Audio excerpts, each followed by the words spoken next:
Acha nimwombe ndugu mturanyi akuje atusaidiane, na nitaomba worship team tena kidogo tusimame tuimbe kanyimbo kamoja, lakini tutaimba hiyo nyimbo tukimaliza kusoma neno la Mungu. Tutaimba nyimbo inasema bose bari hamwe mu mwuka umwe bahuje umutima. Alafu ndio tuendelee na neno la Mungu.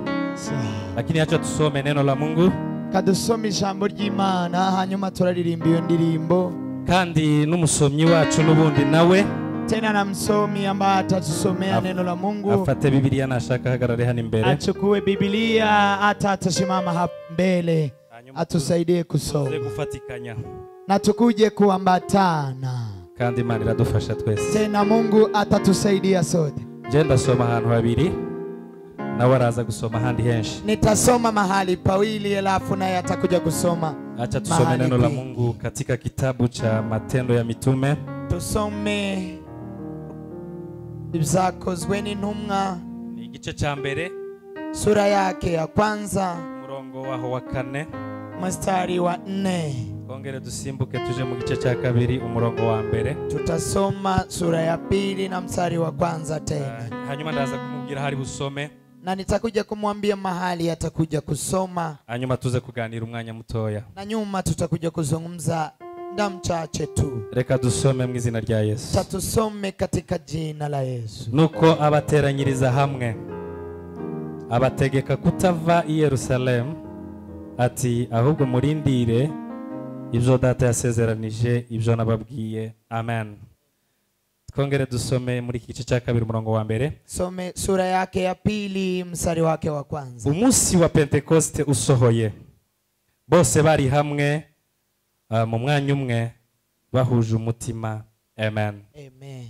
Hallelujah. Amen. Acha tuimbe hiyo nyimbo, alafu atakuja kutusomea Bea. Nitakuwa nikimwambia mahali atasoma, tutahubiri na yeye. Acha tuimbe katika jina la Yesu.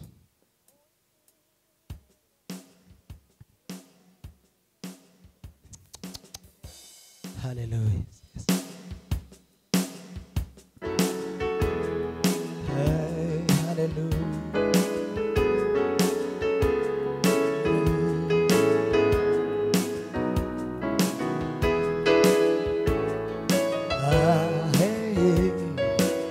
Abayizi wale ambao wanajua tunaweza ambatana tuimbe hivyo.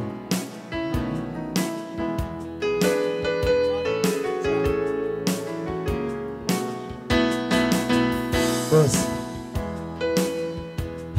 bose bari hamwe mu mwanya umwe bahuje umutima buzuza umwuka wera umwuka Uwiteka.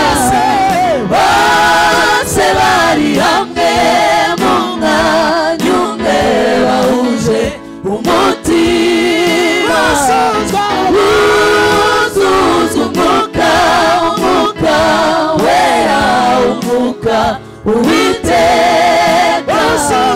Buzuza umwuka wera umwuka Uwiteka. Bose bari hamwe mu mwanya umwe bahuje umutima buzuza umwuka wera umwuka Uwiteka. Bose bari hamwe mu mwanya umwe bahuje umutima buzuza umwuka wera umwuka Uwiteka.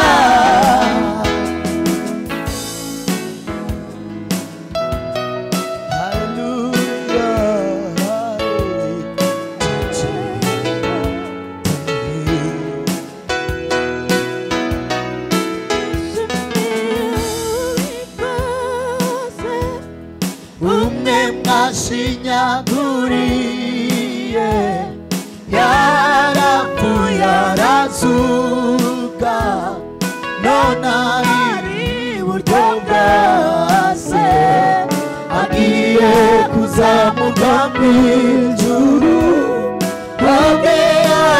Goliathi Zaroni. Walinde kwa kiwa Jerusalem. kandi barindira ibyo data yasezeranye. Tena wamchunge yale ambayo Mungu amewahaidia. Haleluya. Haleluya. Ntabwo twagera ku by'Imana yasezeranije. Ni kusema hatuwezi fikia agizo za Mungu tutari mu mwuka umwe, kama hatuko kwa roho moja, tutari hamwe, kama hatuko kwa umoja. Ushize natanze urugero kuri aka gaturisho. Juzi nilitoa mfano kwa ajili ya kitunga hichi. Na kantu gatoya umuntu umwe yorengeza. Ni katu kadogo ambao mtu mmoja anaweza nyanyua. Ariko iyo nje nawe dufite imitima ibiri. Lakini mimi na wewe tukiwa na mioyo miwili, kano gaturisho ko tunanira. Hii kitunga inaweza tushinda kubeba. Kogahambanirwaho. Tunaweza kushindania hapa. Amasaha yo kukarengeza karenga. Na masaa ya kukanyanyua inapita. Karatunaniye kubera ko dufite imitima itandukanye. Na kana tushinda kwa sababu tuna mioyo miwili. Murugo ikintu coroshe. Nyumbani kitu ambayo ni rahisi. Nukurya. Ni kula. Haleluya. Haleluya. Ariko iyo umugabo n'umugore. Lakini mume na mke badahuje umutima, kama hawana moyo mmoja, bazabananirwa gusangira, huwa wanashindwa kuchangia meza moja. Kintu coroshe ni kitu rahisi, kitari tima yabaye kinashindikana kwa sababu mioyo ni miwili. Ariko muri yavuze, lakini mwimbaji ameimba akasema bose bari hamwe, wote walikuwa kwa umoja, umwanya umwe, katika muda mmoja, bahuje umutima, wakiwa na moyo mmoja, bimanura Imana, na Mungu akashuka. Haleluya. Haleluya. Haleluya. Haleluya. Kubera guhuza umutima, kwa sababu ya kuwa na moyo mmoja, Imana yaramanutse, Mungu ameshuka. Imanuka ari nk'umuriri, Mungu akashuka kama pepo. Igice cya kabiri yavuga, katika sura ya pili ni hivyo inasema, yaje nk'umuriri utunguranye, imekuja ghafla kwa upepo, kubera ko bari hamwe bahuje umutima, kwa sababu walikuwa na mmoja na roho mmoja. Haleluya. Haleluya. Haleluya. Haleluya. Hiyo ndiyo neno ninalo siku ya leo. Mwanya mtoya afite hano, kwa muda mfupi ambayo niko hapa. Yesu igitero baririmbye, vensi moja ambao wameimba hapa. Yesu yaraje kuducungura. Yesu alikuwa amekuja kutukomboa. Kandi yaraje kuducungura kubera ko, tena alikuja kutukomboa kwa sababu twaremwe n'Imana, tumeumbwa na Mungu, n'amategeko twahawe n'Imana, na amri tulizopewa na Mungu twayateshutseho, na tulitopoka katika amri, tuyavaho turacumura, tukatoka katika amri tukamwasi Mungu, twambikwa icyaha, tukavikwa dhambi, duhabwa urupfu, tukapewa kifo. Ejo umushumba yaravuze, juzi kiongozi amesema hapa, alituambia sisi si wana wa Mungu, turi abana ba Adamu, sisi ni wana wa Adamu. Kandi umwana wa Adamu, tena mwana Adamu arimo igicumuro, ndani mwake kuna kosa, muri we harimo urupfu, ndani mwake kuna kifo. Twahawe urupfu, tumepewa kifo binyuze muri Adamu, kupitia Adamu. Haleluya. Haleluya. Ariko Imana kubera ko ari nyembabazi, lakini Mungu kwa sababu ni mwenye rehema, yongera itekereza kudukura mu rupfu, akafikiria tena kutuondoa katika kifo. Twabwiwe ijambo, tumepewa neno rivuga ko ubugingo bucumura, asema kwamba uhai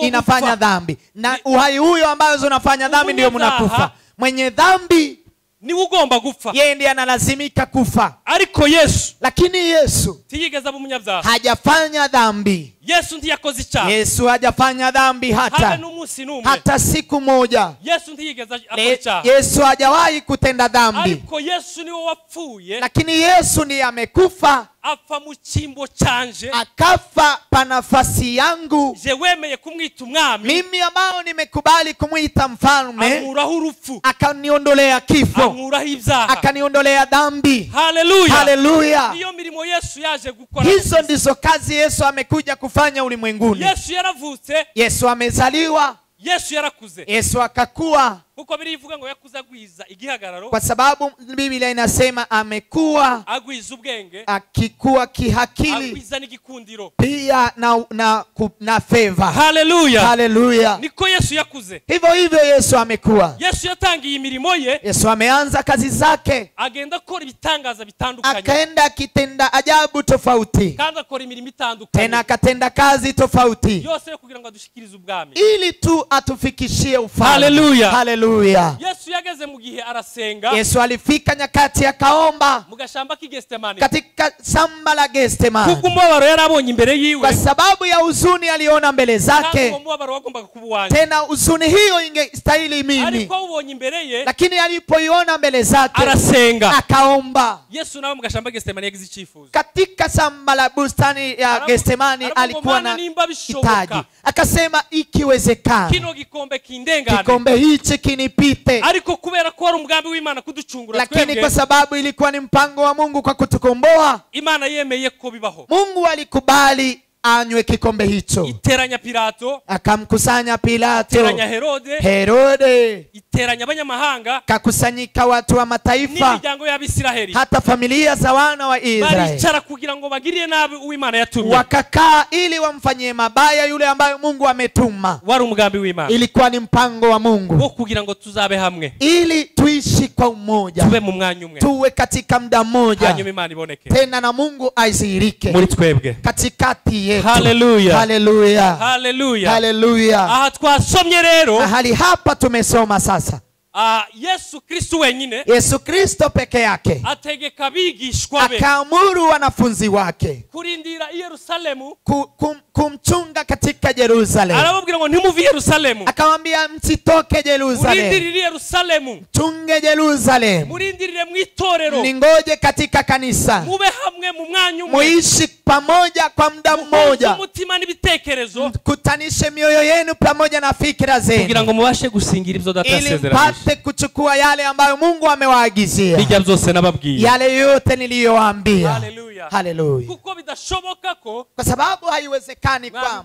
ntimwabibona mutari hamwe, huwezi kuyaona bila kuwa na umoja, ntimwabibona mutari mu mwuka umwe, hamwezi kuyaona kama hamna roho moja, mutarindiriye, kama hamja hamwezi kuyachukua. haleluya, Haleluya, haleluya. haleluya. Twasomye mu gice cya kabiri, Tumesoma katika sura yake ya pili, yarabasezeraga, alikuwa anawaaga. igice cya kabiri arabasezeranya, Sura ya pili akawaigizia. twavuze ngo umunsi wa Pentekoste usohoye, Siku ya Pentekoste ilipotimia, bose bari hamwe wote walikuwa mu mmoja mwanya umwe, katika muda mmoja, bahuje umutima, wakiwa na moyo umuriri mmoja. mwinshi cyane, Ukaja ghafla pepo nyingi, Mwuka Wera arabamanukira, Roho Mtakatifu Mwuka akawashukia. Wera Roho Mtakatifu navuga ko ari Imana muri twebwe, naweza sema ni Mungu ndani yetu. nibyo Yesu yababwiye ngo Hayo ndiyo Yesu amewaambia, nziza ko ngenda, ni vizuri mimi niende, kuko nintagenda nkaguma hano, kwa sababu kama siendi niishi nanyi ntihazaza hapa, Umwuka Wera, Roho Mtakatifu hatakuja, ariko ningenda lakini nikienda nzabohereza Umwuka Wera. nitawatumia Roho Mtakatifu. Haleluya. Haleluya. Haleluya. Amen. Reka mbabwire icyo yari arimo ababwira. Acha niwaambie kile alikuwa anawaambia siku ile. Yesu yari arimo abasezeranya. Yesu kile alikuwa anawaagizia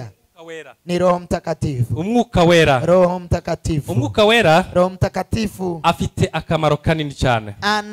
ana faida kubwa Mwene sana. data dusomere Yohana 14 Tatusome Mtakatifu Yohana umurongo 14 wa 26 na mstari wake wa 26. turebe icyo Yesu yari arimo ababwira wa munsi kugira ngo bakirindire Yerusalemu, Tuone kile ambacho Yesu alikuwa anawaambia, ngojeni kugira ngo Yerusalemu, bakirindire mu itorero ryayo, chunge katika mngoje katika kanisa kuko lake, Yerusalemu irasobanura itorero, sababu Yerusalemu ina minzi ni mu rusengero kanisa, rw'Imana, ni katika kanisa, gutegerereza mu nzu y'Imana. ni kungoja katika kanisa. Haleluya. Amen. Reka dusomere mu izina rya Yesu. Soma 14 Mtakatifu Yohana 26. haravuze ngo ariko umufasha ari we Mwuka Wera uwo data azatuma mu izina ryanjye, niwe uzabigisha byose, Yego. abibutse ibyo nababwiye byose. Yes. Haleluya. Amen. Komeza. Basigiye amahoro, Yego. amahoro yanje ndayabahaye. Amen. Amen. Amen. Haleluya. Amen. Haleluya. Amen. Ibyo Yesu yari arimo ababwira Yale Yesu alikuwa anawaambia, nuko igihe kiwe cyari cyabaye kwa gitoya, sababu nyakati yake ilikuwa imeisha, kandi yagombaga gusubirayo, tena ni lazima arejee. kandi abona ko twebwe Tena akaona kwamba sisi turi abantu. ni wanadamu. Haleluya. Haleluya. Ariko arababwira Akawaambia ngo Umwuka Wera Roho Mtakatifu aho amaze gusoma hali amesoma, azaza ari umufasha, atakuja kama msaidizi, azaza ari umwigisha. atakuja kama mwalimu. Hari ibyo mwambonanye, Kuna yale mumeona kwangu. haleluya, Haleluya, haleluya. haleluya. Hari ibyo mwambonanye, Kuna yale mmeona hari kwangu. ibyo nababwiye, Kuna yale nimewaambia. hari umufasha uzaza. Kuna msaidizi ambaye Uwo atakuja, mufasha na azabigisha msaidizi huyo kandi atawafunza, azabibutsa tena atawakumbusha ibyo njyewe nababwiye, yale ambayo niliwaambia, hari n'ibyo ntababwiye, pia hata yale uwo mufasha sijawaambia. azabibigisha. Ye msaidizi huyo atawafunza. Haleluya. Haleluya. Igihe ntazaba ndi kumwe namwe, Nyakati sitakuwa pamoja hazaba ari nanyi, uwo mufasha kutakuwa msaidizi huyo azabashoboza, ambaye atawawezesha, ariwe mwuka na wera, huyo ndiyo Roho ariwe Mtakatifu, waje mu muriro, na yeye ndiye amekuja Ari kigafra waje kwa pepo. atunguranye. Yeye amekuja ariko kigafra, mbere y'uko umufasha aza, lakini mbele msaidizi Yesu aje, yababwiye gutegereza hamwe Yesu amewaambia mgoje kwa pamoja, umwanya umwe, katika muda mmoja, bahuje n'umutima. kiwa na moyo moja. Haleluya. Haleluya. Ubwo nibwo ibyo Imana yabasezeranyije Hapo ndipo yale Mungu amewaagizie yatatimia, bizamanuka. yatashuka. Haleluya, Amen. haleluya. Amen. Mu mirimo y'umwuka wera Katika kazi za Roho Mtakatifu ni ukwigisha, ni kufunza, ni ukudusobanurira, ni kutufafanulia, ni ukutubwira. ni kutuambia. Haleluya. Haleluya. Ariko kandi mundi murimo wa kabiri w'umwuka wera, Lakini kazi ingine ya pili ya Roho ni Mtakatifu ukutwemeza twebwe ab'isi, ni kutukubalisha sisi wa ulimwengu, twemeza icyaha cyacu. kutukubalisha dhambi zetu. Umwuka niwe uzitwemeza ibyaha. Roho ndiye anatukubalisha dhambi Yesu zetu. yarazi ko agiye, Yesu alijua anaenda, ariko dusigaye mu isi y'ibyaha, lakini tunabaki ulimwengu wa dhambi, kandi dusigaye mu isi y'ibicumuro, tena tunabaki katika ulimwengu wa kandi makosa, ibyo byose tuzabigwamo. tena hayo yote Ariko tutaanguka. umwuka wera wamanutse Lakini Roho Mtakatifu aliyeshuka azatwemeza icyaha, atatukubalisha dhambi zetu. Haleluya. Haleluya. azatwemeza icyaha, Atatukubalisha dhambi zetu, kuko ntushobora kureka icyo utemeye. kwa sababu huwezi kuacha kile ambacho Ariko tumenya hujakubali. ko twacumuye, Lakini tunajua kwamba tumenya tumekosea, ko turi abanyabyaha, tunajua kwamba sisi ni wenye dhambi, kubera ko umwuka wera turimo, kwa sababu Roho Mtakatifu yumo kubera ndani ko umwuka mwetu, wera yaje. kwa sababu Roho Mtakatifu. Haleluya. Haleluya. Turaza kubisoma mu gitabo cy'Abakorinto ba mbere, Takuja kusoma katika kitabu cha Wakorintho wa muri Yohana, pili. turagisoma muri Yohana Tutasoma sori Yohana 16 16 7 mstari wa 7 n'umurongo wa 8. na mstari wake wa 8. Biblia iravuga ngo, Biblia inasema, hata nasomye nta kibazo, hata kama hatasoma, azemeza ab'isi Roho Mtakatifu atawakubalisha wa ulimwengu icyaha, dhambi. azemeza ab'isi ibyaha byabo. Wa ulimwengu watakubali dhambi zao. Haleluya. Haleluya. Icyo nicyo Yesu yarimo ababwira kugira ngo babe hamwe, Hayo ndiyo Yesu alikuwa anawaambia wawe kugira kwa ngo umoja, bakire ikintu kizabemeza ili wapokee kile ambacho bari kitawakubalisha abanyabyaha, kwamba ni wenye dhambi, hanyuma babe mu mwuka umwe, na waishi katika roho babe mu moja, mwanya umwe. na waishi katika muda mmoja. Haleluya. Haleluya.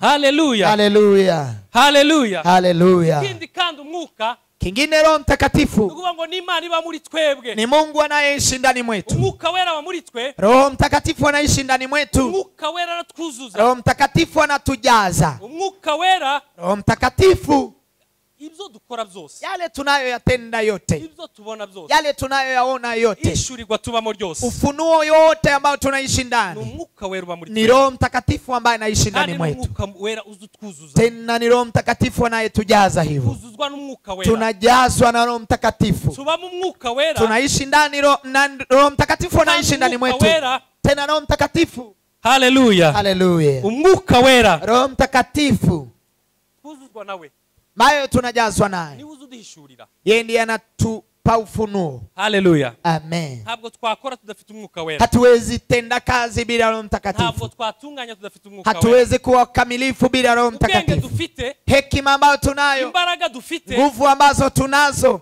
tubihabwa n'umwuka wera. tunapewa na Roho Mtakatifu. Haleluya. Haleluya. Haleluya. Amen. Reka dusomere Hata tusomee Abakorinto ba mbere 2 no ku 10 no ku 11. Wakorintho wa kwanza 10:11. Abakorinto ba mbere Wakorintho wa kwanza 2 10 no ku 11. 2:10 hata 11.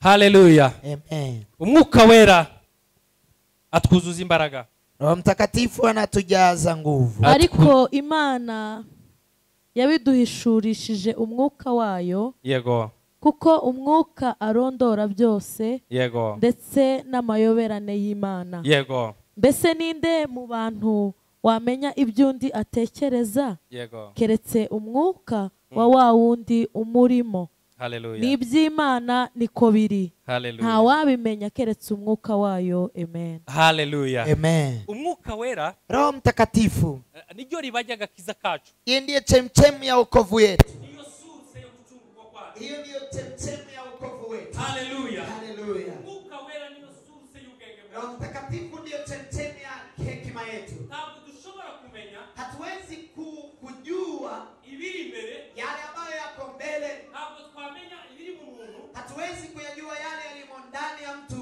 tutabishuriwe n'umwuka wera. bila kufunuliwa na Roho Mtakatifu. umwuka wera Kusema Roho Yesu Mtakatifu, yababwiraga Yesu alikuwa anawaambia hapa, ni umwuka wari kuzabaha imbaraga, ni Roho ambaye angewapa nguvu akabaha n'ubwenge na anawapa hekima bwo guhishura. ya kufumbua. Yarababwiye Aliwaambia ngo umwuka wera namara kumanuka Roho Mtakatifu atakaposhuka, muzaba abagabo, takuwa wanaume, muzambara imbaraga, mtavikwa nguvu, muzatinyuka, mtaacha uoga, muzampamya mtanishuhudia. kuko baririmbye Kwa sababu kama vile wameimba, guhera hano i Yerusalemu kuanzia hapa Yerusalemu muzampamya kugeza ku mpera y'isi. mtanishuhudia mpaka mwisho wa ulimwengu. Yerusalemu, I Yudeya, Yudea, Samaria, Samaria, kugeza ku mpera y'isi. mpaka mwisho wa ulimwengu. umwuka wera namara Roho kubamanukira Mtakatifu atakaposhuka, muzahabwa izo mbaraga. mtapewa nguvu hizo. umwuka wera yababwiraga Roho Mtakatifu alikuwa ibyo anawaambia yabasezeranyije yababwiraga kurindira hamwe kwa yale alikuwa anawaagisia kuishi pamoja, ilikuwa ni kuvikwa nguvu, zizabashoboza, nguvu ambazo zitawawezesha, zizabaha ubwenge, ambazo zitawapa hekima, zizabahishurirwa ambazo zitawapa ufunuo byo kunoza neza za kuwa wakamilifu no gukora neza na kutenda mema ibyo Imana yabasezeranyije. yale ambayo Mungu amewaagizia. Haleluya, Haleluya. haleluya. Haleluya. Ariko ibi byose Lakini haya yote mvuye kuvuga, ambayo nimezungumza hapa, hariho n'ibindi byinshi ntavuze. hata kuna wengine sijazungumzia. umwuka wera tuyobora mu kuri, Roho Mtakatifu anatuongoza kwa ukweli, ukuri kose, ukweli wote. ugendera mu kuri, Ukitembea katika ukweli, abishobozwa na mwuka wera. anawezeshwa na Roho Mtakatifu. Haleluya. Haleluya. umwuka wera duha impano Roho zitandukanye. Mtakatifu anatupa karama tofauti. hari impano nyinshi, Kuna karama nyingi ko ndabishakira kubera umwanya, naenda nikipitia kwa sababu ya ariko Mungu, we n'Imana izongera iduha amahirwe. lakini Mungu atatupa nafasi nyingine. umwuka wera kandi Roho Mtakatifu tena ni ikimenyetso ni ishara twashyizweho ambayo tumewekewa n'Imana. na Mungu. Haleluya. Haleluya. umwuka wera ni Roho ikimenyetso Mtakatifu ni ishara twashyizeho n'Imana. ambayo tumewekewa na Mungu. umwuka wera kandi Roho Mtakatifu tena ni imbaraga, ni ikimenyetso, ni umufasha ni msaidizi ama ni ishara intege nkeya zacu twebwe abana ya b'abantu. kujua udhaifu wetu kama wanadamu. umwuka wera kandi, Roho Mtakatifu tena, haleluya, haleluya, haleluya, haleluya, ahora duhindura abasha huwa anatubadilisha kuwa kandi wapya. umwuka wera Tena Roho Mtakatifu ni utwezi. yeye ndiye anatutakasa. haleluya, Amen. haleluya. Amen. ariko ibyo byose Lakini hayo yote tubigeraho tunafikia turi mu mwanya umwe, tukiwa kwa muda turi mu mmoja, mwuka umwe, tukiwa na roho moja, turi mu itorero ry'Imana, tukiwa kanisani, turi mu nzu y'Imana, tukiwa nyumbani mwa kandi Mungu, turi mu nzu y'Imana duhuje tena tukiwa nyumbani mwa Mungu, umutima. tukiwa na umoja na tukiwa na roho moja. Izo twasezeranyijwe n'Imana. Haya ndiyo tumeagiziwa na Mungu. haleluya. Haleluya. twasezeranyijwe n'Imana ubugingo. Tumeagiziwa na Mungu uzima. umwuka wera nudushikiriza ubugingo. Roho Mtakatifu ndiye anatupa umwuka uhai. wera nutwigishiriza ubugingo. Roho Mtakatifu ndiye anatufunza mambo ya umwuka uhai. wera, umwuka wera Roho Mtakatifu, Roho udushoboza Mtakatifu mu gukora itujana mu bugingo. yeye ndiye anatuwezesha kwa mambo ya uhai. niko kazi k'umwuka wera. Hiyo ndiyo kazi ya Roho Haleluya. Mtakatifu. Haleluya. haleluya, Haleluya. haleluya. Haleluya. itorero ry'Imana, Kanisa la Mungu, bakristu b'Imana, Wakristo wa Kristo, abacungujwe n'amaraso ya wale Yesu ambao Kristo, wamekombolewa na damu ya Yesu uyu Kristo. munsi wa none Siku ya leo, niryo jambo mbabwiye. hiyo ndiyo neno nawaambia, tube hamwe nk'itorero, tuishi pamoja kama Imana kanisa izamura kidusange, na Mungu atashuka kandi atukute, izadusanga n'ibyo yasezeranyije byose, tena atatuletea yale izadusanga n'ibyo aliyotuagizia, yatubwiye byose, atatuletea na yale ibyo aliyotuambia, Yesu yatubwiye byose, yale Yesu aliyotuambia, ibyo umwuka yatwigishije byose, yale Roho aliyetufunza yote tuzabibona kubera ko dufite umutima umwe. tutayaona kwa sababu tumo katika roho niryo moja. jambo Hiyo ndiyo neno basigiye. nane mtawaachia. haleluya. Haleluya. kuba hamwe Ni kuishi kwa umoja, duhuje umutima, tukiwa na roho moja, turi mu mwanya umwe, tukiwa na muda tutapokea yale Mungu aliyetuagiza. Tutapokea yale ambayo Mungu ametuagiza. Haleluya. Amen. Ijambo ry'Imana ribafashe. Neno la Mungu liwasaidie. Amen. Tuishi kwa muda mmoja. Tufanye kazi kwa mmoja. Tuna ushuhuda wa kuwa kwa umoja. Kuwa na umoja kwa wazee. Katika kanisa hili imetupea kununua kiwanja hiki na kiwanja kingine hapa. Kwa kuwa na umoja, Mungu awatendee mema.